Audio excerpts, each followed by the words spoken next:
Everybody, welcome to another episode of the Beast of Burn podcast. Beast of Burn is hosted by Doubletree Habitat Enhancement Inc., based out of Fairfield. This is your host, Jesse Knox, by the way. We have a YouTube channel now. We can see longer format habitat management content over that way, just Beast of Burn podcast. If you want the show to grow, head on over to iTunes or Spotify, and please leave a 5-star review and a positive comment if you deem it so worthy.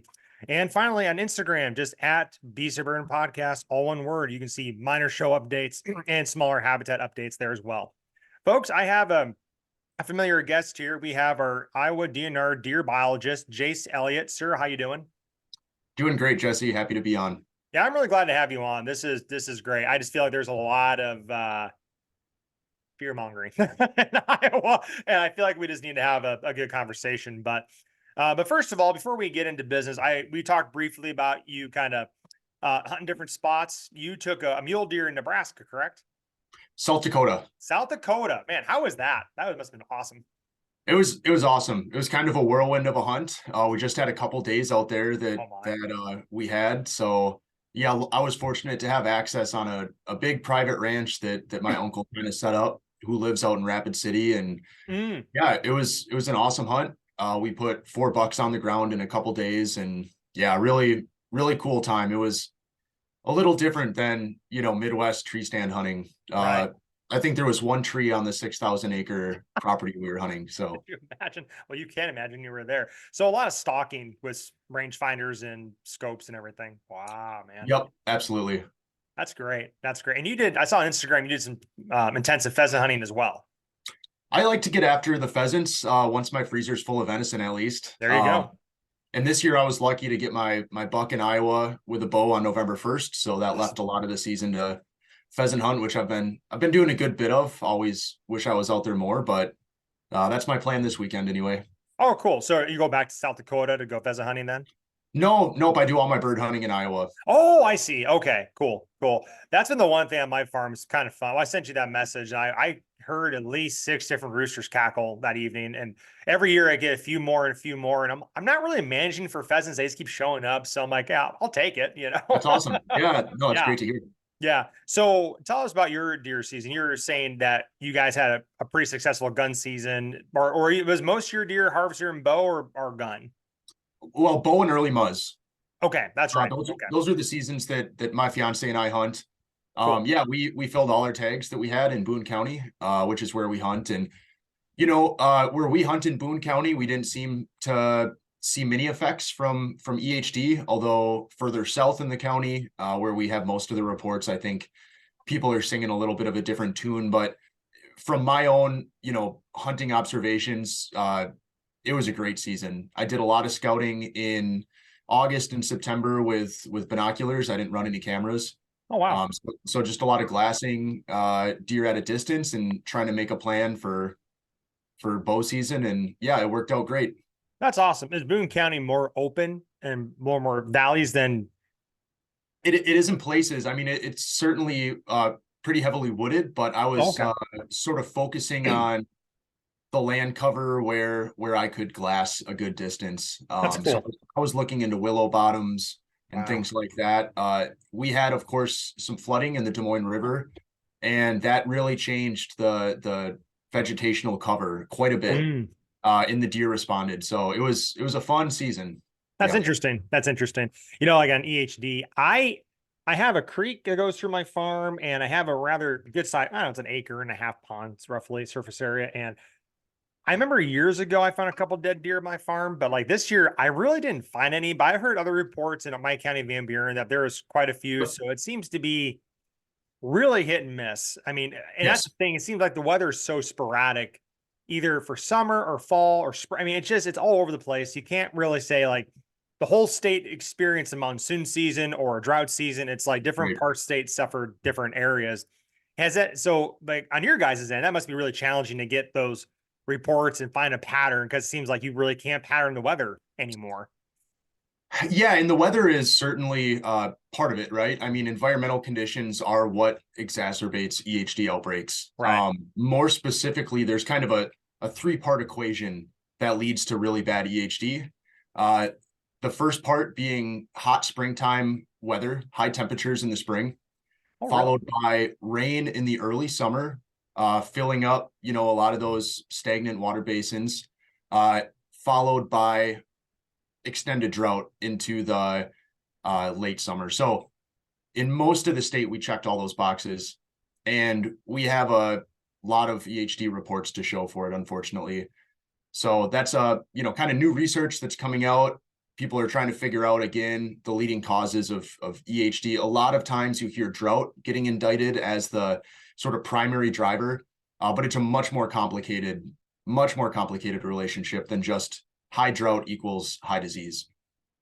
Well, I've seen years where we've had plenty of rain, but you have stagnant little timber ponds. Mm-hmm. So they, even if you've had a lot of rainfall, you might find one or two deer that did suffer from EHD just because of that stagnicity. Did you ever follow Zach Haas from Wisconsin? Nope, I did not. So he's a friend of mine, and he's I think he works for their DNR. I think he's aquatic biologist. And I want to get him back on. I think it'd be really cool if you two met, because he has been enhancing timber pools or dips in your landscape to make little ponds. And what he does is he takes dolomite to line it, and then he plants like native vegetation, like different native wetland plants along the bank. So what really helped a lot for him, it attracts crawfish. And so the Okay, crawfish start eating the EHD mine, goes, I don't have this issue other people are having. interesting. It's really cool. And It is cool. that's really smart. I want to try. I got some dips in my place. I want to try it out, but Yeah, it gets kind of hopeful, because I've been on other people's properties where you see those little dips and you can see, oh, that's exactly how these things get started. But you got to try to, market that to somebody, know like this is like a worthwhile investment. If you want to shave off your deer number or save your deer numbers from suffering from that, then that might be an option down the road as well. Yeah, I mean, it's clear that hemorrhagic disease is sort of taking a hold in Iowa. We never had a severe outbreak in the state until 2012. Yeah. But Yeah. we've had repeated outbreaks since then, not every year. For instance, 2022, we only received 12 reports statewide, right? Versus close to 3,000 this year. So that number is climbing by the day. Of course, there's a lot of hunters that are sort of accessing parts of their property for the first time in the gun seasons, and they're finding carcasses that are making their way now to our reporting system, which is new this year. Also, can you explain the new reporting system? I'd love to. And really the work that went behind this was in response to seeing that EHD is becoming a continued issue in Iowa. So our department wanted to invest, our time and effort into creating tools that the public can use to get data where it needs to go. So on our deer hunting website, we have a couple buttons that will take you to these tools. We're actually working on putting it on the Iowa DNR app to make it even more convenient. But anyway, right now you can find it on our deer hunting website. There's two tools. The first one takes you to sort of a reporting form that anyone from the public can enter in suspect EHD mortalities. Okay, and here we're talking about deer carcasses that sort of fit three descriptions, or at least two of the three. First of all, deer that died during the months of, in Iowa, July through October, even into November this year, found near water, and oftentimes found in numbers, so more than just one single carcass. Now, when all three of those conditions are met, it's almost certainly hemorrhagic disease related. Even if only a couple are met, it's still pretty likely, just because there's not many other things that kill deer in numbers in Iowa. Interesting. So anyway, the public can not only use that tool to submit reports, but there's also a dashboard where that reporting data gets fed directly into it in real time, and folks can actually monitor the disease activity throughout the state as it's occurring. So again, these are sort of tools that we've created to just assist in our department collecting the data that we need in order to respond to these outbreaks. That's awesome. That's really encouraging. I will say that I find the DNR app very useful to navigate. There's sometimes I'm like, what date does the shotgun season 2 start? And you just pull it up and it's right there on the app. So that's very convenient for residents or any user of the DNR to use that. So that's really encouraging. I just want to clarify, because we're going to put this on YouTube, and I reach different people on YouTube than my podcast audience. So if anyone's happens to find this video, could you give a brief description of EHD, what the symptoms are for people that may not know? Absolutely. So when I'm talking about EHD, I'm more broadly talking about hemorrhagic disease, of which EHD is one form. There's also blue tongue, which is a sister virus. functionally the same disease as far as deer hunters and deer managers are concerned.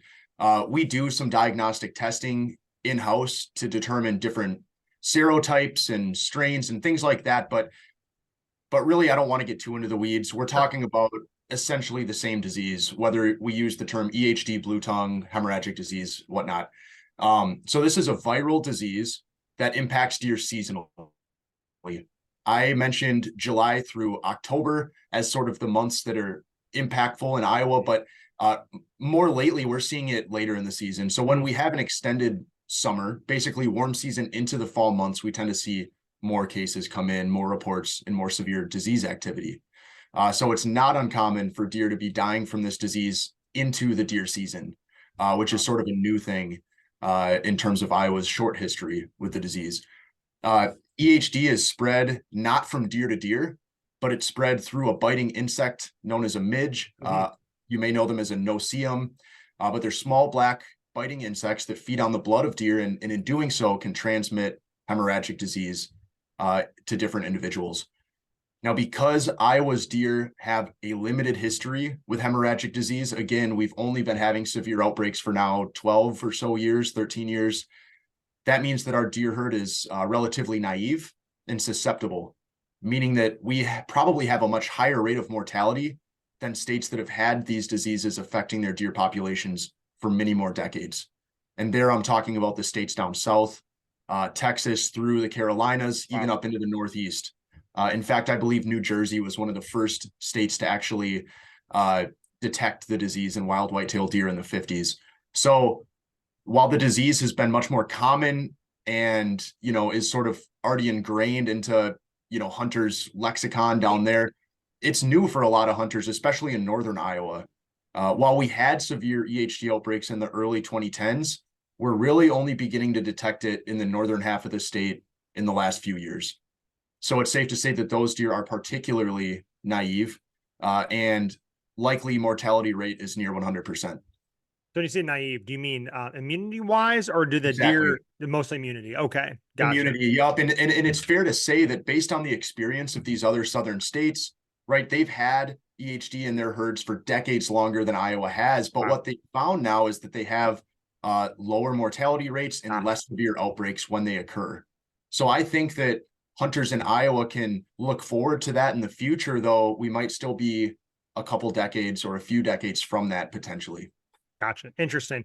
Is there a study that shows that history of the southern states and how that midge is? Because I'm wondering if you wouldn't mind, if you had a link to that study, I could post in the show notes if people want to go check it out. Oh, there's a number of EHD studies that have been conducted, mostly in the South, just because that's where the longest history has been. There's a very interesting study, though, that shows the difference in subspecies vulnerability within the whitetail population, right? So as you may know, we have a number of different whitetail deer subspecies on our continent. For instance, the whitetail deer we have in Iowa are a different subspecies than the whitetail deer we have in Florida. I did not know that. Interesting. Oh, yes. And there's, over a dozen subspecies, I believe, on our continent. Still the same species. They can all breed together theoretically, but, their physiology and different characteristics like that are different. Now, what this study did was looked at the whitetail deer population, the subspecies in Texas, which the subspecies is called Texanus. Pretty straightforward there. Yeah. And they took 5 fawns from Texas, inoculated them with EHD.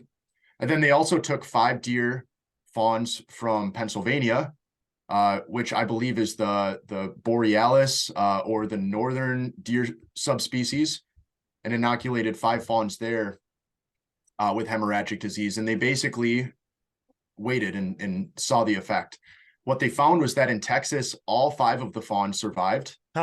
And they had very minimal clinical signs, right? They didn't exhibit sickness. Interesting. On the other hand, those 5 fawns in Pennsylvania all died at a very fast rate from the disease, as is common when there's not immunity built in a population. So that study alone shows that depending on where you are in the country right now, EHD can have a very different effect on deer.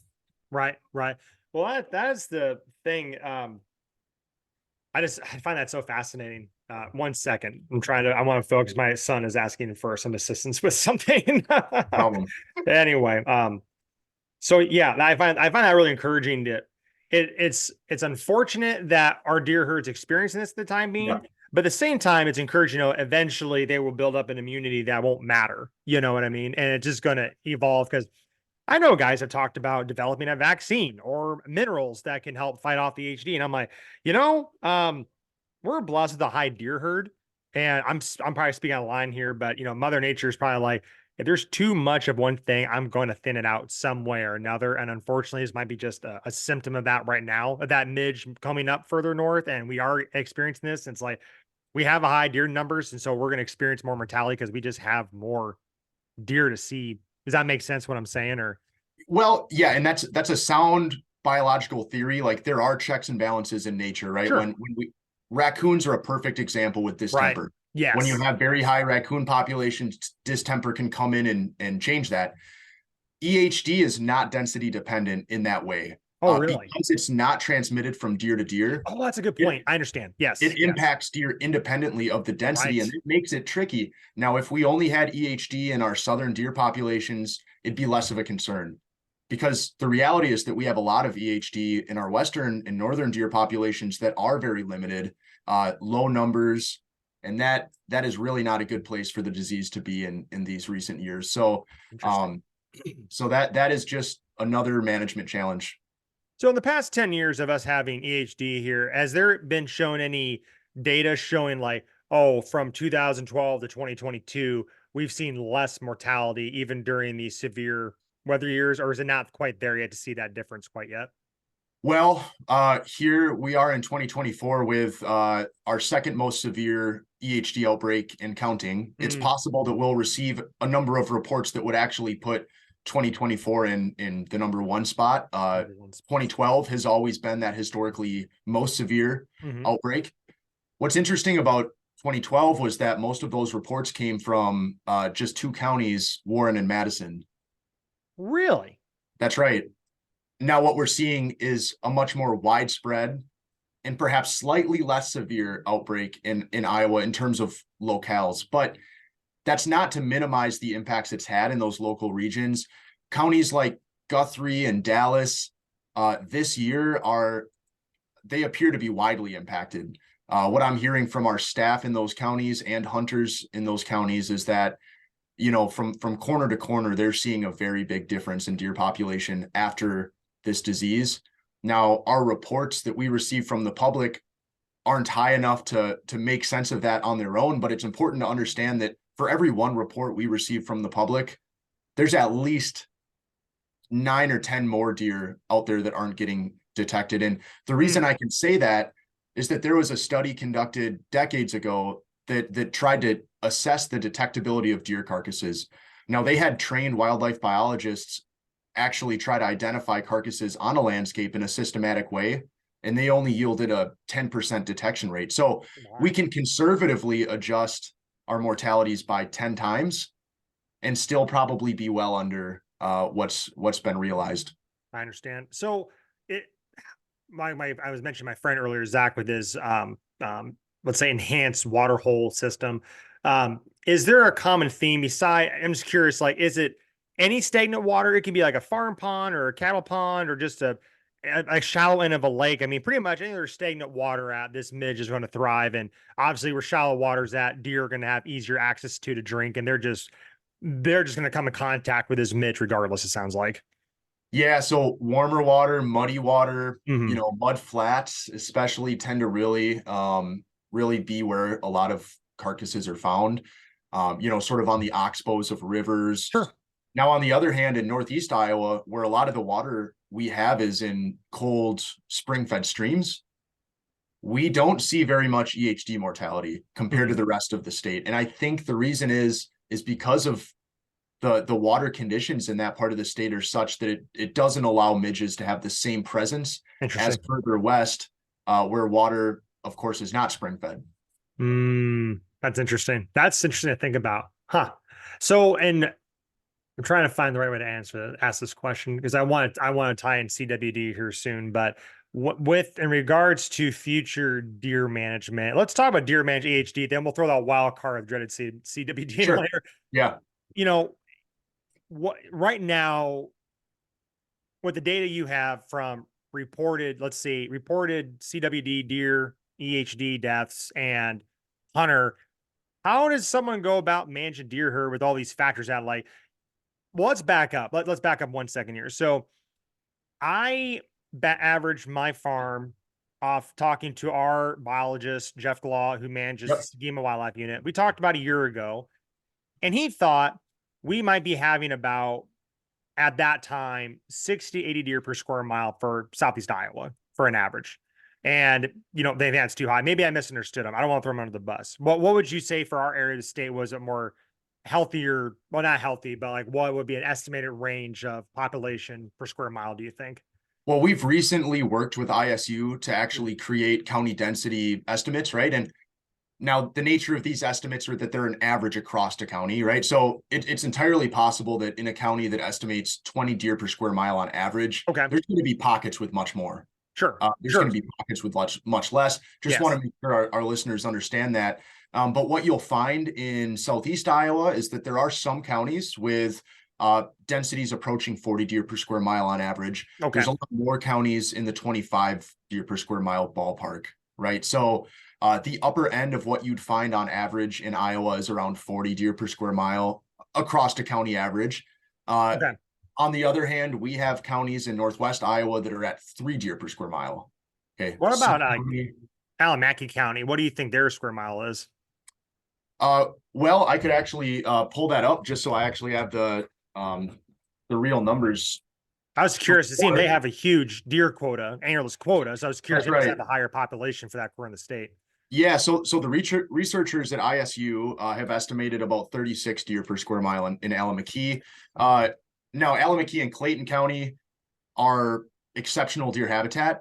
What you'll find with the work that ISU has recently done, and I should send you that report, Jesse, because I think you'd find it very interesting, is that there's a very strong correlation between where we have a lot of habitat and where we have a lot of deer. Yes. And that's a surprise to no one, right? But all of Iowa's counties are not the same. Right. By any means. Diverse. We have very, very diverse landscapes within Iowa, where, every corner is essentially a different deer population, if you will. And so that's why in my role, I do everything I can to not treat Iowa's deer population as one entity, but instead give each region the attention it deserves in sort of managing for the different landscapes and the different expectations. Gotcha. Real quick, Jeff, if you're listening, I was on the bus. I think I might have misunderstood what you said. I just want to clear that record straight. I don't want to make Jeff look bad. I like Jeff a lot. Anyway, but so we're looking at maybe 40 deer per square mile. So like on a farm, my farm is about 132 acres, which I would say roughly fifth or so of a square mile. How do you conduct a deer survey to figure out how many does I should remove from that farm? I know, obviously, I've seen large amounts of deer harvested, and then a few months later, they come right back in. Yep. Quick anecdotal story, and we'll move on. I had a neighbor last shotgun season, 2023. They did almost a square mile push. Only 2 farms were not included. It was mine and my neighbors. Everywhere else in that square mile was pushed, right? 45 doe shot. Okay. This turkey season, I'm on my creek bottom after I did a burn. I counted 15 deer across the road from my farm on my neighbor's hayfield. I saw another 12 to 15 deer run across the creek where I was sitting at. And then the Tom I called in chased another 15 deer behind me. And I'm like, dear God, in 4 or 5 months, we've had 45 deer fill the gap. So it's like, it's good that they were harvested because apparently that's a lot of deer, but also as many deer have moved in to fill their space up very quickly. So it's like, you got to do what you can. You got to be an active manager, especially with doe management. So you have the healthy deer number, but is there like a ratio of like, okay, let's say it's 40 deer per square mile for Van Buren. What should I be looking for a healthy harvest that's sustainable on my farm? I would encourage you not to focus on a number. Okay. Although if you wanted to, you could do that by conducting a formal camera survey. There's resources online to do that. And it certainly doesn't take a wildlife biologist. If you have enough cameras and can place them in the right places, you can estimate metrics like sex ratio, age structure, and estimated population by age class pretty easily just by doing some simple math. The University of Georgia Deer Lab, Mississippi State Deer Lab have really excellent resources on conducting those, especially Mississippi State. So I would encourage any, private landowners to look into those. They can certainly reach out to me as well for some guidance. But anyway, that's one way to sort of take it into your hands and understand a little bit more about maybe what the numbers might be looking like. What I would encourage somebody in your position to do is pay attention to other metrics or other factors in your deer population. Like, are you seeing does, a lot of does carrying fawns into the deer season, right? Which would give you an indication of the health of the population. If numbers were too high for your landscape, then you would see a lot of singleton fawns, or perhaps you'd see a lot of lone does that don't have fawns. But right, because every deer is competing for resources. So with more deer in an area, they're going to be less productive ultimately. That's one of the checks and balances with wildlife populations is when you have overabundance, you don't have a productive recruitment. Right. Another thing to look for is in your part of the state, it would be very uncommon to find a lot of spike antlered yearlings if you had healthy numbers. So if you're seeing if spikes are a large portion of your yearling bucks, that may be an indication of overabundance as well. Interesting. Yeah, I think about that because I think about every other doe still had fawns clear in November. And then I saw more 3.5-year-old bucks, but there's still plenty of younger deer hanging around too. I even found quick anecdote. There's a button buck. He kept coming out every night. He's by himself. And I'm kind of wondering, like, did you get kicked out? You're hanging on my farm? Because my understanding's been like, usually, let's say a button buck's born in your farm in that area. More than likely, the mom kicks him off and he goes somewhere else. You probably won't see him again. Yep. Unless maybe during the run, he might circle back through. So I'm like, he's by himself. I'm like, it's going to be really fun to watch this deer grow up as long as everyone leaves him alone. You know what I mean? So I'm kind of hoping to watch that. But no, that's interesting because that's a good indicator. I still do have too many deer. And clearly after my little story, what our neighbors did and seen that pocket fill back in, it's like, clearly we're still over the limits. And there's only so much that any certain landowner can do. Exactly. Right. For their like I gotta work township. Right. Right. But at the same time, we want to give hunters in Iowa the impression that of course they can affect deer numbers and yet at the same time we're trying to create regulations that define a good resource. So when we place doe quotas in a county, we're basically telling hunters that these are the number of does that you can harvest and not have to worry about population level impacts. Something like EHD complicates that a bit because a county itself may be not affected in terms of our surveys, but properties may be very affected. And if that's the case, then it's really relies on the hunter to manage their property accordingly. And it's likely that a lot of listeners have had bad impacts this year from EHD just because of how widespread the disease was. And if that's the case, it may be the best decision for that population to hold off doe harvest this year until you see numbers return to where you're comfortable with them. But our doe quotas are set before any outbreaks occur. The process that we take requires Natural Resource Commission approval in the summertime. And so we just can't be as reactive as perhaps we'd like to be with these. And we'll never truly understand the impacts until after the hunting season anyway. Right. So hunters need to understand that, every trigger pull is a choice. And by harvesting female deer, you are affecting population dynamics on your property. Absolutely. 1 second, sir. How's it going? Good. I'll talk to you later. Okay. I wish you the good best luck when you guys get married and have kids. It's a lot of fun, but stuff like that, you're like, oh man. Anyway, and that's the thing I'm curious about, Chase, because I feel like it's weird, and if you're not comfortable talking about this, we don't have to talk about it. But I'm kind of noticing like this fearful scarcity mindset amongst some hunters, and it's like, I've seen some guys talk like, oh man, across the whole state numbers are down. Be careful. You're shooting too many. I'm like, whoa, wait, I understand like Western Iowa, they're definitely going through the scarce deer numbers right now. But it bothers me because, there are influential people across the state, and people, the local watering holes guys start talking and they have the wrong influences and stuff. And you're like, I just hate to see us go backwards. I like seeing aggressive doe harvest, because if people do want quality bucks to harvest, we know less does do encourage more bucks down there, but also just having a healthy deer management Yeah. in general, and it just, have you noticed that like guys are kind of, some areas of state guys a little more freaked out, or maybe not? What's your experience so far this season? Absolutely. I mean, people are in sort of a panic mode in some parts of the state, and they have every reason to be, Oh, because sure. they've Yeah. seen some very big changes in the last few months with their deer Right. numbers. Maybe they've discovered dozens of carcasses. I mean, that is, Disturbing. pretty devastating stuff. Yes. Now, a state agency will never be able to manage deer at the property level, and that will always require, hunters using their best judgment as stewards of the resource. The messages that you're talking about, I think those are good messages for the most part. Hunters know when they're in a situation like that. Yeah.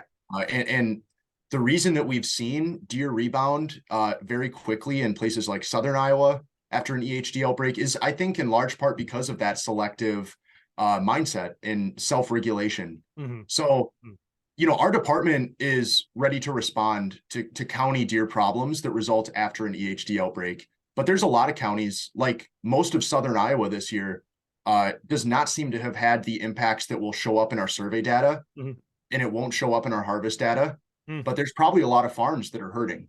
Oh, sure. Now, those farms have to take it upon themselves to regulate their deer harvest in a way that is front facing and looking forward into the future. Right. Right. Exactly. And that's the thing. I remember it was 2013, or maybe it was 2012. I might have been 12.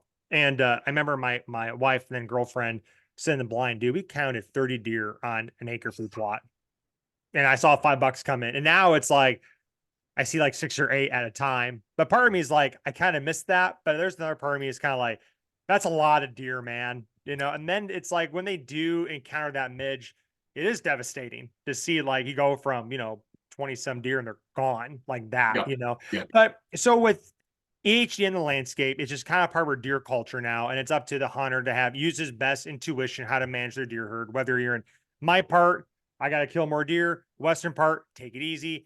How, Yeah. oh, sorry, I had my thought and someone interrupted me. um, Going forward, I guess. Oh shoot, I'm so sorry. I totally lost my train of thought. Gosh darn it. No problem. Um, Something about maybe our agency's response in regulations in future years, something like that. that well, we can discuss that comes up. I was thinking more lines of you know what? How about if you want to discuss that's fine. It'll come back to me eventually. Yeah, If you want. of course. No, I understand. So I think that we're at a pivotal time with the Iowa Deer Program in regards to EHD. Again, this is a new phenomenon for managing deer in Iowa. Again, it's been Yes. about 10 years of history where we've been able to sort of see what's worked and see what hasn't. Now, it's true that when a county has a strong population going into an outbreak, even if it's a very severe outbreak, like the most severe outbreaks we've ever seen in the state, we see the county populations rebound within a couple of years. Yes. Now, that's without any regulatory changes, but that's not to say that that's the framework that we're going to use going forward. I think that our hunters have an expectation of us to modify doe quotas when there's been a severe outbreak, even if temporarily. And I think that that's in the best interest of our department and, that relationship of trust that we value very much with our hunters. And so I think that if hunters are paying attention to our regulatory changes that will be taking effect in the next deer season, they'll likely see some responses that are appropriate and in proportion to the severity of these outbreaks. Right. And I remember my question that goes along with what you're saying. When the deer herd, like I'm back in 2013, when I saw 30 deer and now I'm seeing 6 to 8 over like a 11-year period, right? What's kind of the expected rebound? As if I remember looking back my notes, 2004, after 13, 2014, barely saw any deer, barely saw anything at all. 15, huge fawn explosion, right? So it's kind of a bit, and then we kind of things bounced back out, but we had several droughts in these situations, HD. Yep. comes Yep. back and forth. So what is kind of the rebound? I mean, I know, and like you said, Iowa's so diverse and it's hard It to is. give it a number, but it's like, I guess for some folks to kind of have a rough expectation, it's like, is there kind of a certain number? And it's hard to tell because, like you said, like what only 10% of deer that you guys and other people reporting in are roughly being found, and who knows what the other percentages Yep. are Yep. out in the woods somewhere. So it's like, what has the data showed to like show that rebound over time? Do you think that if we have a really big outbreak, there's just a huge deer resurgence for a year or two, then weather depending, or what do you think the rebound percentage is roughly? It's a great question. I can try to answer it based on the data we have, which again is mostly collected at the county scale. Sure. So it's difficult for me to talk about property level rebounds, right? Because again, we're collecting data at the county scale. That's the scale that we're managing our deer on. But take Warren County in 2019, for example. Okay, that county that year reported over 700 mortalities from EHD in that one county. And that was during a year where about 1,000 were reported statewide. Oh my. So it Okay. was hyper localized into Warren County based on the reports that we received. Yeah. Right. So all of our data showed a big population decline in 2019 in Warren County. Our bow hunter observation reports were down considerably. Our antlered harvest was down considerably. But by 2021, both of those metrics were where they were prior to the outbreak. So again, that's 2 years. Yep. Now, anybody that's not familiar with Warren County, here we're talking about kind of the cream of the crop. We're talking about a county with a lot of habitat and a lot of deer. We know that that would not occur in Western Iowa. In fact, there's been far less severe outbreaks in Western Iowa. The populations are still struggling to recover from far beyond 2 years. So that takes a careful eye to understand county dynamics and setting expectations. We didn't manage for that at all in Warren County. We kept the quota where it was at, for better or worse. And we saw the county basically return to normal levels in a couple years. But in Western Iowa, there's no doubt that counties in the Loess Hills are still, badly impacted from maybe a decade ago outbreaks, among many other factors, right? EHD isn't the only thing keeping deer at low levels in Western Iowa, but it is the recurring additive mortality that I think is keeping them from rebounding in recent years. So the expectations of a rebound totally depend on where you are in the state, and that determines whether or not our agency is going to come in and actively manage and mitigate it to a certain degree. Sure. What is it? Western Iowa is lacking the habitat overall. So that's a big factor, I think. I mean, of course, as we move west and north in the state, we lose habitat. Yes. We go from, that southeast corner of the state, as you know, is our core deer habitat. It's a gem. Northeast Iowa as well, right? But yes, absolutely. In general, as we move north and west, we encounter less and less habitat, lower and lower deer densities. Now, we'll never reach the densities that we have in southern Iowa, in north and western Iowa, but we are actively trying to increase populations there because they're at such a low state. Yeah. Gotcha.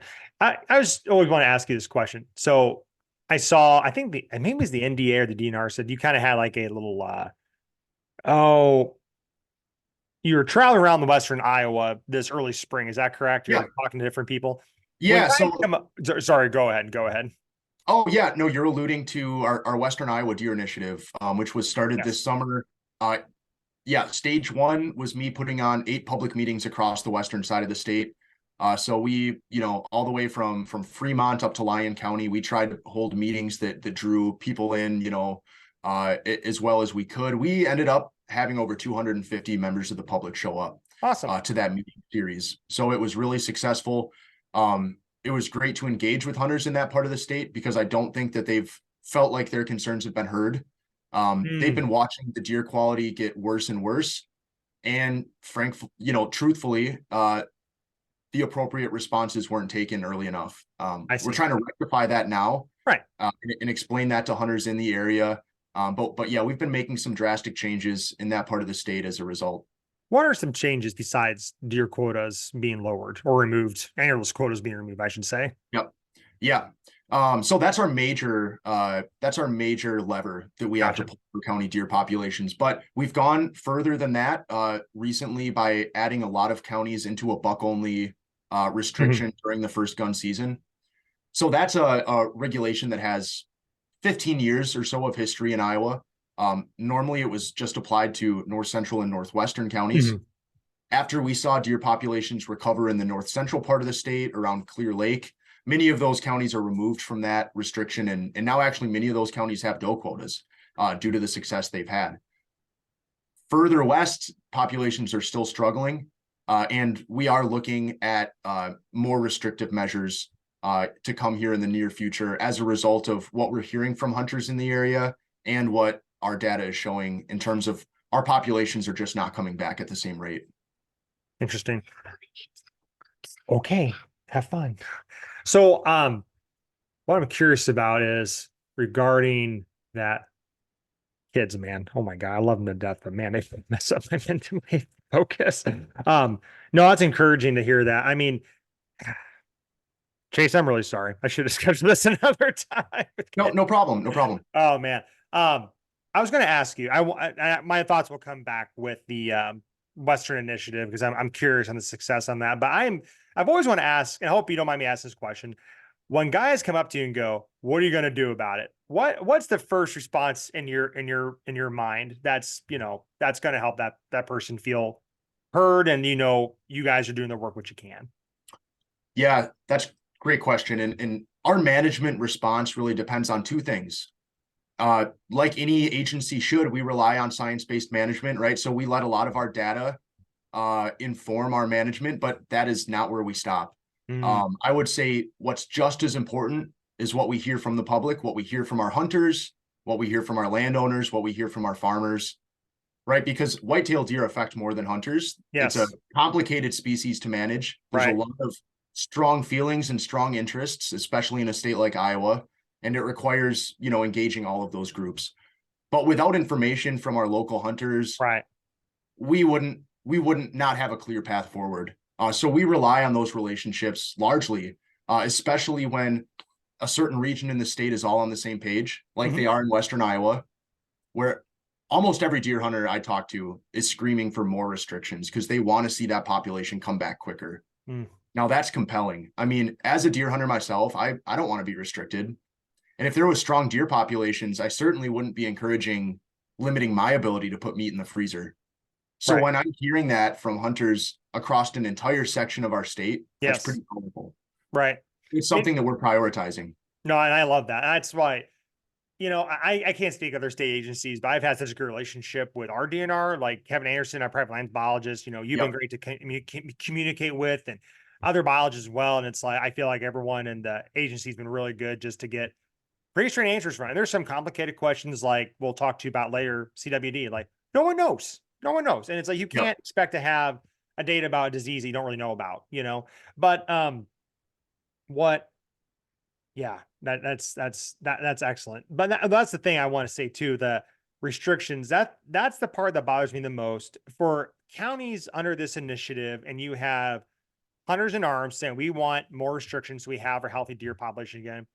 I'm happy for those guys because those guys taking initiative, accountability, and they're trying to manage the deer at a healthy number.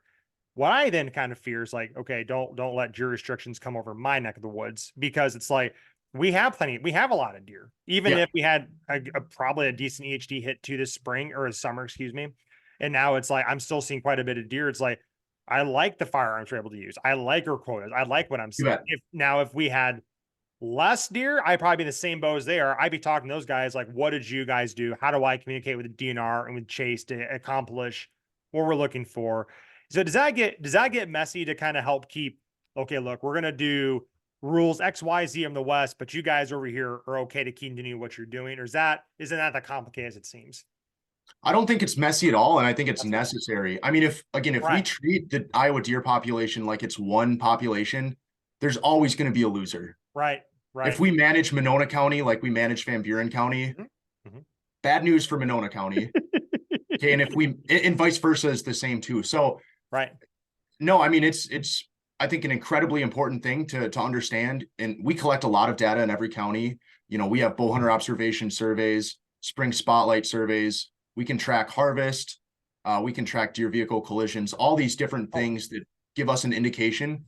But we also have a robust communication system with our local hunters, landowners, things like that.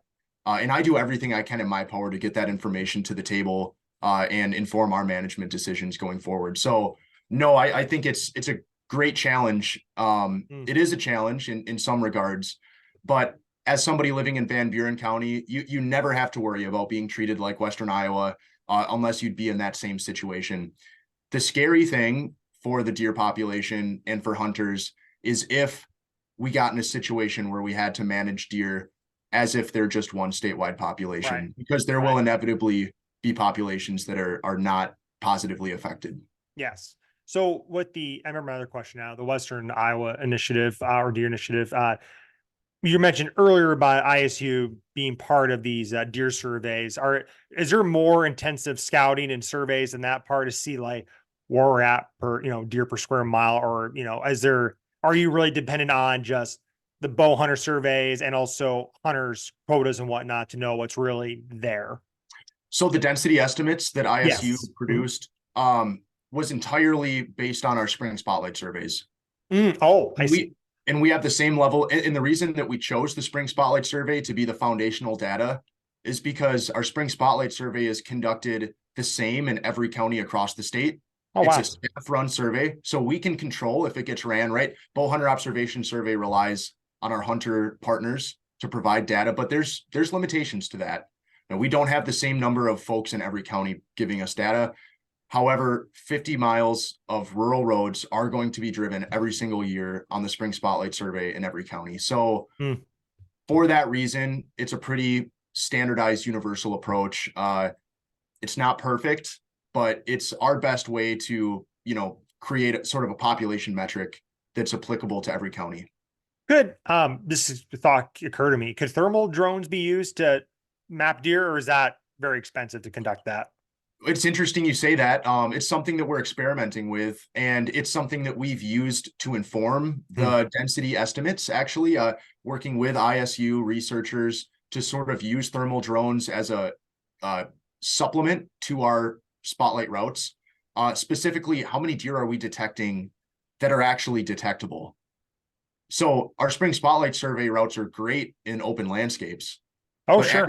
As you introduce more forested cover, yeah, you're sampling a smaller fraction of the population, and we need to understand those dynamics, and thermal drones are a great way to do that. Well, it'd be kind of cool if you could put that thing on a program where it measures out a whole square mile and it has its own like little grid system within that square mile, so it can record every whatever acre, whatever. If you guys ever want to experiment, my farm's up for grabs if you want to experiment, because it'd be kind of fun to see that.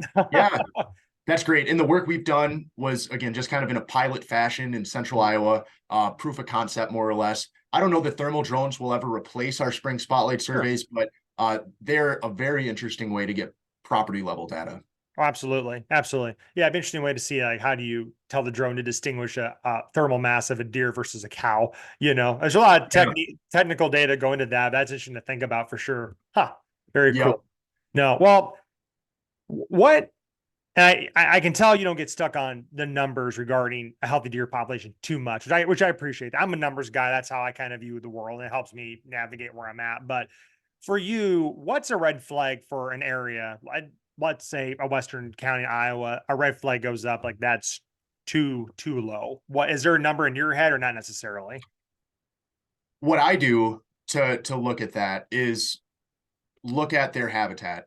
So just like we have estimated density in every county, we also have estimated habitat suitability in every county. Now we can use those two data sets to decide, where are our deer populations relative to the available habitat? Well, I mean, we need to put that into context, because otherwise it looks like, sometimes we have very high deer populations in southern Iowa. Well, those counties inevitably have a lot of habitat. Right. And that might just be a factor of the habitat. It might not be that we have a population problem. In fact, many of those counties don't have high depredation complaints. They don't have high deer vehicle collision rates. They have a lot of deer, but I think people like it. So we're not necessarily trying to lower those populations unless we can perceive issues. but it does take a close look at habitat. And when you relate those two variables, you can identify counties that have either very high or very low deer populations relative to the habitat available. And those are red flags. Interesting. Okay. That's understandable. And you said you're talking about habitat. I was curious. It may be a little off topic, and I apologize if it is, but I've been wondering this for a while. Do you have a way to measure tonnage in like an early successional plant community that a landowner could perform to know where they're at? It's a little bit outside of my expertise, I'll be Okay. honest. I wouldn't call myself a habitat expert by any means, as I'm mostly dealing in population management I and understand. Sure. that Sure. sort of thing. Gotcha. No, I appreciate the honesty. That's something I've been really encouraged by, watching well, mostly I think Whitetail Properties had a great video on a 60-year prescribed burn performance tall timbers and showing the density, the tonnage from your one plot they did for a year, every year they burned, and then another one for every 2 years, and one for every 3 years, one they never touched, and show the different tonnage and browse across that way. I thought, man, that might be a really to me, that's how I manage my property for, but also just thinking about like what's that mean for deer? What's that mean for farmers reducing predation on crops for that stuff? And just that's been on my mind for a while. I really like to learn how to do that, kind of show people why that's such a benefit. It is fascinating. It is. So let's talk about CWD, because it seems like I'll be honest, I'm guilty. Like I don't really think about it, and then it comes up in those webinars we have every now and then, like, oh my God, the end of the world's coming. And it's like, I know that's not really the case. There's been, populations out in Western United States, their elk and deer, mule deer herds, they've been dealing with it for 50, 60 years, and they're still there. It's just it's a new thing we have to learn to work with. But unlike EHD, CWD is transmitted deer to deer. Yep. Right, right. Absolutely. What's your thoughts on CWD in Iowa currently? Are you freaked out? Is it just, let's see what happens? I think for me to be able to do my job, I can't be too freaked out, right? Because I think we have to. If you're worried, we shall be worried. We have to keep the train moving. Yes, yes. But that's not to say that it's not something that I think about a lot. Without a doubt, CWD is the greatest long-term threat to the health of our deer population. Right. But I say long-term for a reason. It's not impacting our deer population in any measurable way now, and it likely will be decades before we'd be able to detect that. We're going to try to make the duration of time before that as long as possible through responsible, appropriate management. But we are also in a good position in Iowa because we're able to have looked at, Wisconsin and Illinois and states that have found the disease a decade before us and look at that decade of history that they have with their management strategies and see how has that worked in terms of their goals? How has it worked with their hunter relationships, with their agency trust, and factor all of those things in before we potentially repeat the same mistakes. And that's not to put any sort of bad light on any other state. No, it's just the fact that Iowa was dealt a very good hand in finding the disease relatively late compared to much of the Midwest. Now, with that being said, we are seeing CWD increase across the landscape in Iowa, which is particularly concerning. Central Iowa is becoming more of a factor. Now, when I started in my position years ago, it was really only found in South Central and Northeastern Iowa, sort of the Wayne and Appanoose County, and then, Clayton and Alameda County. Those were like the big hotspots. The same is still true, but we've seen the disease expand quite a bit since then, and that's unfortunate. We're at 26 counties out of 99 that have detected the disease in at least one deer. Now, the silver lining is that many of those counties have only detected one deer, meaning that it's not likely that the disease is sort of taken root in the population. It's just now at a detectable level, which gives us a good advance notice that we can make sure that we keep or try to keep the deer population at a level that reduces transmission, which for the record is not a very low number in terms of destroying hunting opportunities, taking deer off the landscape. That's nothing that our department's interested in doing. We've never employed government sharpshooters, like other states have in the past. And that's not something that we'll be interested in exploring in the future. We're always going to rely on voluntary hunter harvest to serve our management objectives. CWD adds a layer of complexity with deer management, but in my mind, as somebody who's primarily involved in those conversations, it's one important factor. But if we manage for healthy deer populations, we'll be managing for CWD automatically. In other words, if we find, and we have, in fact, Shelby County is a recent example of finding CWD in a Western county that has very low deer numbers. Mm-hmm. We are not going to be increasing harvest in Shelby County because the number of deer there is already such that it's well below our management objective. And we're not looking to take deer numbers below our management objective for CWD. The history of other states has shown that it's just not, it's not an achievable objective. And it does a lot of harm to, relationships with hunters. So that's what I talked about too. So before we start recording, we're kind of chit-chatting. I mentioned like, well, should we harvest more deer to help reduce the CWD? And you start saying no. And so, and that's where I'm not in your shoes. I don't know what I'm talking about. So to me, logically it made sense. That's why you're here. So you can correct me and teach me about this and others listening. If CWD is a disease that's transferred deer to deer and your population's too high, I would think you would have a higher chance of having CWD spread because of higher amount of deer. But if someone was managing to have just a healthier deer herd in general, taking does out, whatever it is, yeah, you would help reduce the chance of CWD across the landscape within reason, of course. Yes. And just to clarify, I would never say no to do we want to shoot more deer to manage CWD. I mean, there are situations where, yeah, that's the responsible approach. There's a lot of situations where it's not. And that's what it relies on our department being able to understand county deer levels, understand hunter and landowner expectations in those counties. All of that's important information for how we proceed.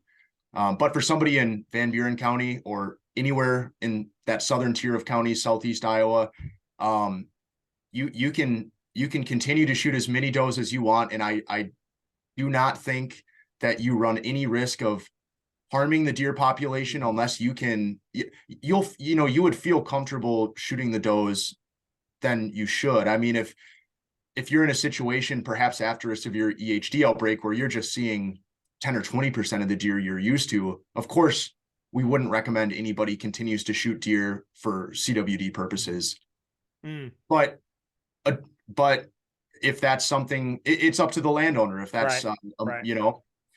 Now, again, CWD is an important thing to consider, but there's really been no state that's been effective at stopping the spread of it. Right. Despite a lot of very aggressive measures. So it doesn't seem like a very good idea to me to repeat those same mistakes, disenfranchise hunters, and beat this drum that hunters aren't going to be on board with to begin with. Yes. Just because it might be theoretically the best thing to do. Right. I think it's nuanced, and yeah, if you live in a part of the state that has an endemic CWD prevalence, like in Allamuckie County and Wayne County, harvesting a lot of does is the right thing to do, as long as you're comfortable doing so. But that's the important part. Right. And I hope you don't think, I think we had maybe misunderstood each other before this started. So I apologize. I want to clear that up real quick, but no problem. What my fear with CWD, it's not so much, it's kind of like the EHD thing all over again. And that seems like CWD is a slower killer than EHD because it takes a few years for that deer to finally pass. My fear is that guys are going to be freaked out about eating the meat. And even I'm like, I don't know. And that's the thing. It's like, this is a nuanced conversation. We're not holding you against the wall or anything. We're just talking. Okay. What do you do if guys are afraid to shoot deer because they're afraid of getting the disease? And I understand there's been research done that so far CWD humans have not contracted as far as I understand currently, but I am curious, like, okay, if it's not going away, what can we do research to see about the disease itself? How does it affect humans? Well, and if it's not contractable, is there something that could be developed for people to take to with their deer meat. 'Cause you hate to lose a resource. I mean, Yep. venison's a big part of my family's diet. Yep. It's a huge part of our diet. And it's Likewise. like, well, what do I do in the future? And maybe, I don't know. I think we need to see more research on the effects of CWD on the human body at the end of the day. Yeah. So I try to stay up on that research as well as I can. And everything that I've read in the last couple years only confirms that there's a very strong barrier between CWD in deer and humans. So studies continue to come out that show, yes, there's a non-zero risk associated with eating CWD positive meat. And out of an abundance of caution, the CDC recommends against eating known positive meat. Sure. Okay, those Yep. things are true.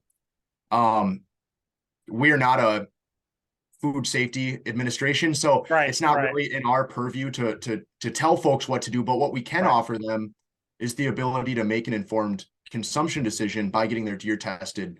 Yeah. So we offer testing in every county in Iowa. Mhm. And at that point, it's up to the individual if they wish to consume the meat. There are many hunters in Iowa that find out a deer they got tested as positive and decide to take that risk. Yeah. And that's completely an individual decision. Mhm. Again, there has been no known cases where humans have contracted the disease. There's a lot of research showing that there's a strong species barrier, but there is a non-zero risk associated with it. So as an agency, again, the best we can do is put information in hunters' hands. I do worry about consumption risks leading to less deer harvest in the future. I think that would be terrible for our deer Yes. management because our hunters are our deer management. Right. And Right. without our hunters, we have no basis of which to manage the population. So I certainly hope that our hunters do continue hunting. So far, that has been the case. Right. We're continuing to see very strong harvest in counties where the disease has been a long time. Dubuque County, Allamakee County, Clayton County. In some cases, we're harvesting more deer than we have in recent years, and that's a great thing. So, hunters should absolutely continue harvesting. If they're concerned about the consumption risk, you can get that deer tested and know for sure. But just full honesty, there are tens of thousands of CWD positive animals that are being consumed every year in North America, without a doubt. So it's up to the individual. Well, so the thing I was thinking about regarding predators out west, you have these herds of elk and deer that have had CWD for years. There's wolves and bears that have consumed their meat and their population still stays strong. And I've always wondered, I'm talking out of bounds here. Okay. So you kind of wonder if their bodies can just, either they can't contract the disease or maybe there's an enzyme that breaks down the disease that they don't contract it. I don't know, but I find it interesting that well, they don't seem to be affected by it, but they're thriving. So what do you, it's something to think about, for maybe a little less fearful for a hunter consuming CWD tested meat. So that's right. And the reason that it's not a virus in a way that, or the disease agent isn't such that it can sort of cross all species barriers easily. There are species barriers between deer and predator species, just like there's species barriers between deer and human species. And the strength and robustness of those barriers varies based on the species. And you're correct that those predator species have never, that I know of, ever detected a TSE disease that would likely be from chronic wasting disease or something like that. What's interesting is that wild felines like bobcats and mountain lions, there's been recent evidence to show that if they eat CWD positive meat, they somehow can denature, digest, what have you, eliminate the CWD prions from that's so cool. The meat that they're consuming, and it just kind of disappears out of the system as far as we can tell. Again, I'm not an epidemiologist, so I don't want to, go too far out of bounds, but there is some really interesting stuff that's being looked at in that regard. And see, that's the thing. I have you ever listened to Dan Flores read his book, Coyote America? I have. So, I kind of have this new, I was a really passionate trapper for a long time. And I still enjoy trapping, but man, I was just like, kind of go the beat of that drum. We got to save our deer by taking out the coyotes. But then, you get more involved with conservation. You talk to, scientists as yourself and people like, Dr. William Galsby has done a lot of intensive studies with coyotes, and you're kind of Yep. like, maybe it's got a bad rap, maybe it is, it's the blame game. It's the chicken, the fox scenario all over again. Yeah. I wonder, like, well, from a Christian standpoint, like, well, God made these animals for a reason, or you can say, the universe, whatever, evolved these animals for a reason. And it's like, they're here for a purpose. And it's like, I know hunters get very competitive with nature because they're preying on your deer, Yep. but at the same time, it's like, if they have a role to play to help slow down the spread, I mean, I'm okay watching a bobcat drag off a doe. Number one, it's cool. Number two, I'm like, if you can help stop the spread, I'm like, welcome aboard, pal. Just as a theory. Exactly. And in Iowa, at least in terms of deer, the predator conversation is pretty straightforward. We know that coyotes kill fawns. Yeah, They're, for the most part, they're not killing adult deer. Now, I'll say that and I'll get a couple emails with a trail camera showing a buck getting chased by coyotes. It certainly happens, yes, but it's not a major mortality factor for our adult deer populations as far right, as we can tell. And it's not ultimately the limiting factor behind right. population growth. Well, I was gonna say, I mean, if you have a high deer population, you're gonna have a lot of fawns, and coyotes prey on the fawns when they're having their pups. So it's just like, I'm sorry to say, it's just Mother Nature being Mother Nature. You can do all you want, but at the same time, it's like, I just look at maybe besides mosquitoes and ticks, most living things have a right to exist. And, a coyote just being a coyote. We just happen to see it and we place judgment on it outside of the world, but, everything's got to eat. And if you have an abundance of deer, it's like, call it a penance for having the first place. Yeah, absolutely. And when you talk about predators and game species, it's a hot button topic. Hunters are often very strong-willed about the topic, and state Oh, sure. agencies can get a little cagey when Oh, we're sure. sort of indicting one wildlife species as being sort of a perpetrator of some crime, right, in nature. And Yeah. so anyway, it's a slippery subject, of course, and there's a lot of emotions that are always involved. Oh, But sure. we do monitor our predators as well in Iowa, Oh, just like we absolutely. do with other game species. And we have a lot of coyotes. We have a lot of deer. In a lot of cases, we have a lot of coyotes where we have a lot of deer. Yeah. Funny how that works. Right. Have you read any Paul Arrington's work?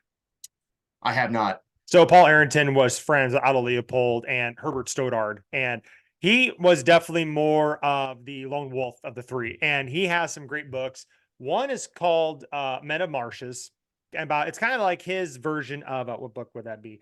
His version of San County Almanac in his regard of marshes. But he has a great book called Predators in Life, and it's really all of his research and studies with predator relationship with prey species, which has been, I thought, was a really enjoyable read. And it's, you really got to shut down the ego to listen to the book, because you have to understand, like, there is a role to be played here. And I don't know. I just kind of look at my management strategies like, where can I spend my time at's most effective for a long-term lasting legacy for my kids, wildlife, timber management. Sure, I like setting the occasional trap or snare. It's enjoyable. It's a lot of fun, but Mhm. I don't know. And every landowner is different. If you Yep. pay the proper taxes, like, hey man, you're entitled to manage that farm however you see fit. Declaring war on a coyote is just like, I don't know. It's like declaring war on air. They're kind of omnipresent. They're always going to be there, Yep. And Yep. yeah. So anyway, I find it interesting how people get so wrapped up in that cat and mouse game of predators. It's kind of fun, but at the same time, I'm like, I like hearing them too. I like hearing a cow of a coyote. Absolutely. Yeah. And Yeah. I do as well. And that's not to say that predator management is ineffective. Oh, You sure. just have to Right. be smart about it. If Yes. you, if you think you're making a single difference by shooting a handful of coyotes off of your property in a Right. given year, you're fooling yourself. But if you're having very intense, systematic coyote trapping, predator hunting in a way that hits the population hard right before, let's say, the fawn season, Yes. you could Yep. be increasing recruitment on your property in that year. Right. But you have to do that the next year and the Yes. next year. And you're not going to get ahead of it. But it is a way that if it's something that's important to you as a landowner, then there is a path forward to make a difference. Same could be said about turkeys. There's a lot of success stories of people getting very serious about meso mammal trapping, Mhm. trapping those coons and possums and skunks right before nesting season and seeing a lot of more poults than they're used to. I mean, that's the way these things work, but you have to be deliberate, systematic, and intense if you want to see an effect. I want to mention a couple of things. I totally agree with what you're saying. Do you listen to the Wild Turkey podcast ever with Dr. Marcus Lashley and Dr. Goldby? I have in the past. Yep. There is a great episode they did a series with raccoons, and they showed a study from Ontario. I think they placed a trap per square mile on maybe 1,000 acres. I want to say 1,000 acres to be safe on my number. And I forgot how many raccoons they caught. And it was quite a large because it was every square mile. But it must have been more 1,000. It must have been 10,000 acres. There's quite a few. I forget all the details studying now. But anyway, they intensely trapped a larger area. They caught a certain amount of raccoons, but the next year they caught the same amount of raccoons because the habitat was the same. But then they showed a study took place down in Georgia. They did a prescribed burn. They showed the raccoon population decreased by 70% on this stand where they burned at. So obviously mesophytic predators do not they prefer stagnant habitat. They don't like disturbance compared to white-tailed deer, pheasants, quail, turkey. And coyotes, what I found so fascinating, Dan Flores in his research, he showed that when you take a coyote out the landscape and you hear that howling later on, they're doing that roll call. And people don't know this, but I know you know this, but those coyotes are finding out who's left. And the ones that are missing, then they kick into reproduction mode. And it's like, we got to produce more coyotes. It's just that animal is designed to reproduce when there's either slow down production, if there's an influx, or speed up production if there's a deficit in the population. So they're going to constantly correct themselves all the time. It's fascinating. Yeah, I'm very familiar with that theory. Interestingly, it's come under some criticism since that really? come out. I did not know this. Interesting. Yeah. And so I think the jury's still out whether that's true. Interesting. Okay. Nonetheless, that's good to know. Nonetheless, coyotes are an incredibly resilient species that, as a species of humans, we've tried everything we can to take them off the landscape, and it's failed. So regardless of whether they have plastic reproduction, they are absolutely resilient and not able to be controlled at a large scale. That much is true. Right.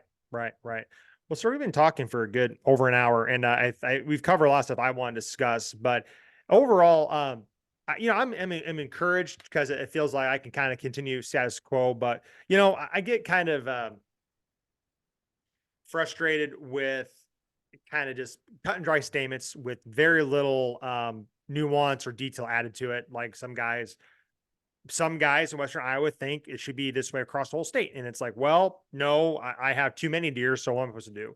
And then I get kind of frustrated, but also I'm not in their shoes. If I came across 24 dead deer on one spot, I'd be like, oh my God, like the Armageddon just happened. So I'm not in their shoes, but they're also not in my shoes either. And that's why I want to talk to you, kind of have get a good balance of a field to know that, hey, Iowa is very diverse. And so our deer populations are very diverse, and each landowner just needs to take accountability initiative just to manage their deer herd as a best see fit. I mean, we're all bestowed to the land that we pay our taxes on, we manage. I mean, it's our turn right now to manage it, and we just got to really manage the best way we see fit and at least be active managing at the end of the day.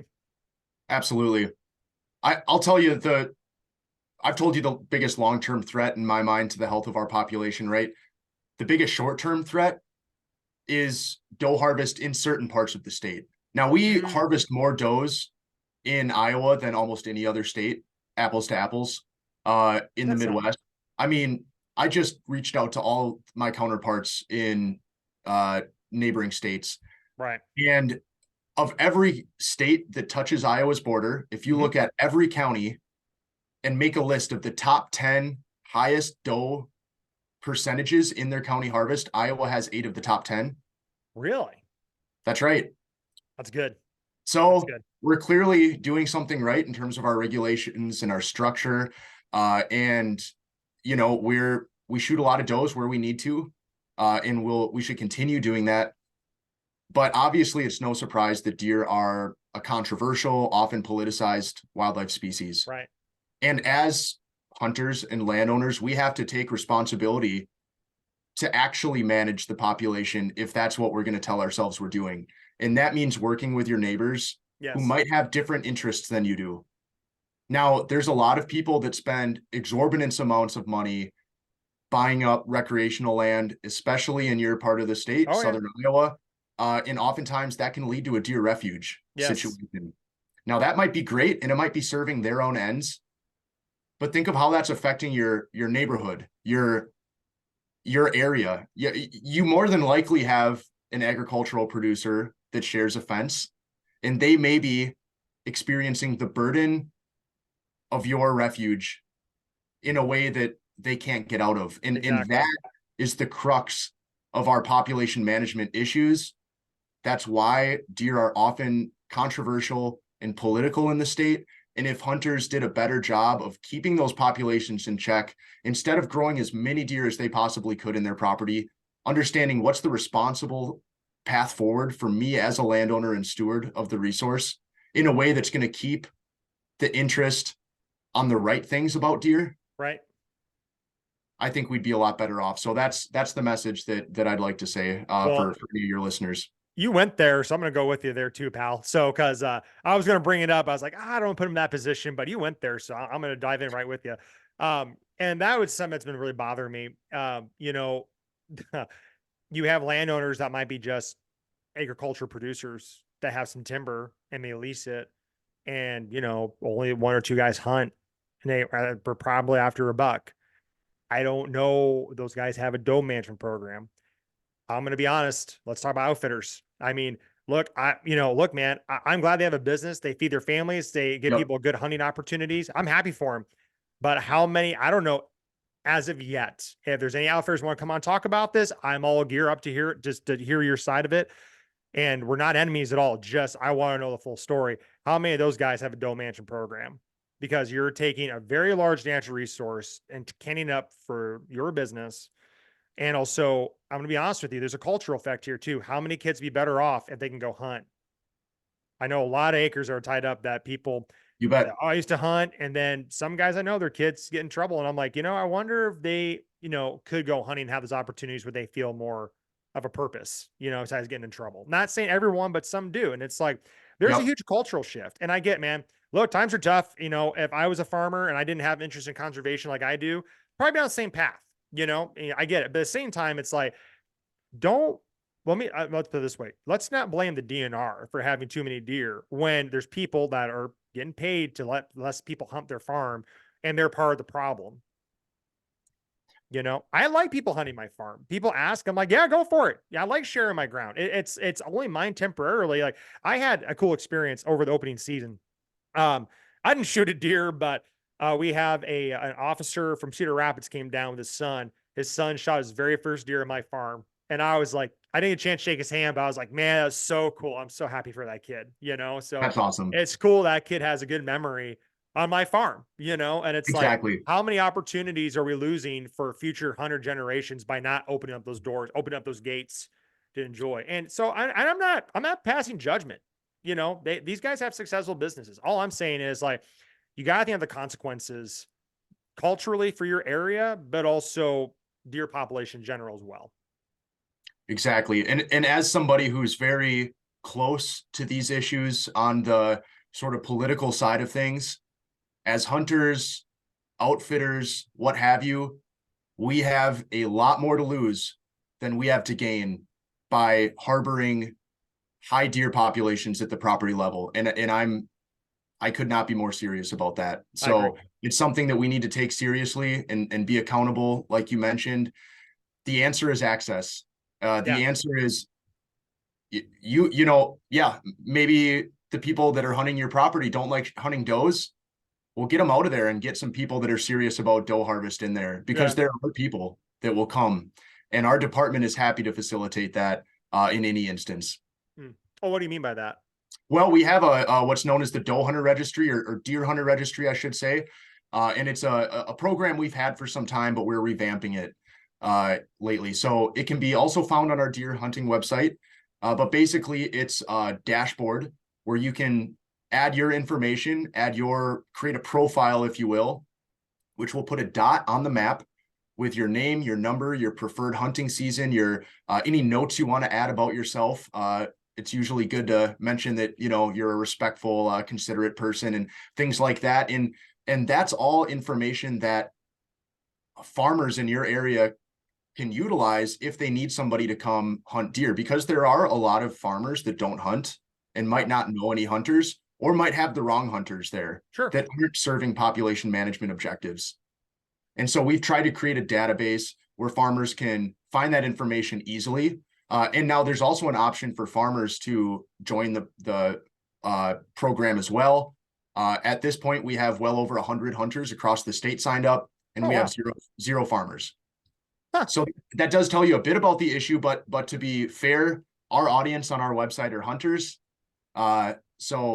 So take that with a grain of salt. We are optimistic that as this program gets its feet underneath it, we will have more success and more farmers coming into the mix. But that's something that we're always trying to do, is connect hunters that need access with farmers that need population management. That's awesome. That's really cool. So can someone specify, like, look, I really need doe shot on here, or is that kind of a verbal agreement you have to have with that hunter you're inviting on your place? Well, you know, most of these are going to be doe harvest only, because our depredation tags are antlerless in nature. And that's, Oh, I'm sorry, I misunderstood. and So you're saying for depredation purposes, or just in connecting with hunters in general? it could be all of the above. Oh, I see. Okay, cool. In our mind, the most utility is going to be had by farmers who are struggling to get their depredation tags in the right hands. Yeah, I see. Maybe they want no part in shooting the deer and they don't know the right people to bring out. This is a tool that they can find people in their area that are basically volunteering to do it. That's cool. That's well, so I think, you know, people like Doug Duran in his Share the Land initiative. Absolutely. I mean, that's something I'm really interested in doing, just trying to weigh all of the pros and cons of doing that. Because, you know, really, a landowner's build a relationship with somebody they don't know. And hopefully, like, look, man, I don't want my lanes tore up when they're muddy. I expect, you know, one of my friends, when they're shotgunning, no big deal. They left a plastic water bottle in my place. I'm like, it happens. They probably just fell off the tailgate. They don't mean any harm by it. But, you know, there's people who are just plumb litter bugs. You know, you got to have that relationship. But I think that initiative needs to be explored more. And I think, you know, and that's the thing too. Like, I've been a contractor for 11 years, and there's some jobs where you have a relationship with a landowner that they need done a lot of little stuff. And you're like, dude, I am so swamped trying to get prairie in the ground or brush management done. If someone just come mow the yard and check the stuff you need done on a weekly basis, that might be a great relationship for someone to start off with. And it's like, that person just may want to take their kids hunting, like we were just talking about. They have the opportunities. That's a really great program for people to get things done, but have those hunting opportunities. I was fortunate enough to be involved in the first Sharing the Land program in Iowa. Oh, cool. Actually, and there's a native prairie seed farm in Jasper County that's owned by a gentleman named Carol Hoxenberger, Hoxie Native Seeds. I was listening to my buddy Chase Burns' podcast. I think it was his son and assistant or friend were on there. Yeah. It's a really cool story, man. They're great guys. I mean, you couldn't find better folks out there. And they are a shining example of how you can find the right people. So this is 2 years now that I've come out to that property and you know, put some sweat down and helped them out, doing a lot of weed pulling and things like that. But then I've had the chance to hunt some private land for pheasants, and it's worth it every time. So that's cool. There are examples of it working, and I think that, you know, time will tell, but I think that what Doug's doing is exactly what we need. Oh, it's awesome. Yeah, I love what he's doing. It's incredible. So are you kind of a representative for that initiative for Iowa? I'm by no means a formal representative. I've participated as an access seeker, I suppose you could say. Okay. Yep. And so, you know, I was one of 6 other guys who came out, and, you know, the agreement on that property is you work for a day, you get to hunt it for a day. And so this is the 2nd year we've been doing that. Everybody that came out, I mean, I can't say enough good things about the folks. You don't find the wrong people offering to help you. I think in general, if they're willing to come out and pull weeds for 6 hours to get a pheasant hunt in, they're probably going to be the people you want on your land. Absolutely. Absolutely. We'll talk more about that off air. I'm kind of curious. I am curious about the initiative. I just need more details of how it all works. So awesome. Very cool. Well, sir, before we let you go, is there anything else we want to talk about, or? Man, I think we covered it all. Really appreciate you having me on and getting a chance to spread the good word of Iowa's deer. No, absolutely. Chase, thank you so much. And everybody, I'll leave some links in descriptions.